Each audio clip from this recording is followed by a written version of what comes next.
Hi, I'm Lou, and today I'm going to show you how to install gauges on a Ford 821 PowerMaster. I've been slowly refurbishing this entire tractor, and today we're going to focus on the dashboard. I just redid the steering wheel, but we'll take it off to make it easier to work. First, I sanded and repainted the dashboard, and then I added a light switch and a tachometer we'll hook up later. These are all standard 2-inch gauge holes, and there are my old dead gauges. I took them out by removing the metal brackets underneath. Here are my 3 new gauges. They all have these lights mounted on the back side, but I'm going to pop them out and not use them right now, and then they're held on by these plastic rings. So we've got an oil pressure gauge and engine temperature. And you just screw the rings on underneath. We'll connect our oil pressure gauge first. It comes with this tubing that has a compression fitting that goes right in here. And then the other end of this goes to this compression fitting, and this goes directly into your engine, or if it's a bigger size hole, this is an adapter. The oil pressure line connects to the engine right there, and I'm just going to use this steel tube from the old pressure gauge. This is what's screwed into the back of the old pressure gauge, and I just cut it off, and we'll put our new one on here and screw it together.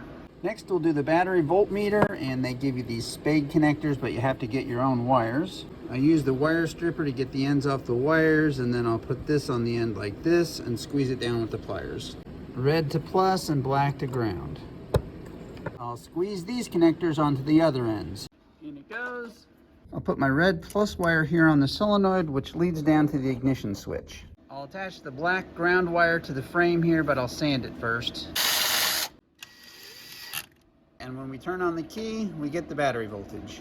The last and messiest to hook up is the engine temperature gauge, and it's already got its wire attached. Here's the temperature sensor on the other end, and what makes it messy is when you pull this plug out, coolant comes out. First, I wrap the threads with this yellow Teflon tape, which is good to 500 degrees. Do this as quickly as possible. And tighten until you have no leaks. I got my tachometer separately and mounted it with provided double stick tape, and then I drilled a hole for the wire here, and there's about 4 foot of it that ends like this. That gets wrapped 5 times around any one spark plug wire and zip tied on both ends.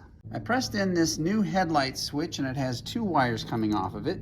I put a connector on one of the wires, and I'm going to attach it to this side of the solenoid, which leads down to the battery positive terminal. This way I can have headlights even when the tractor's not running.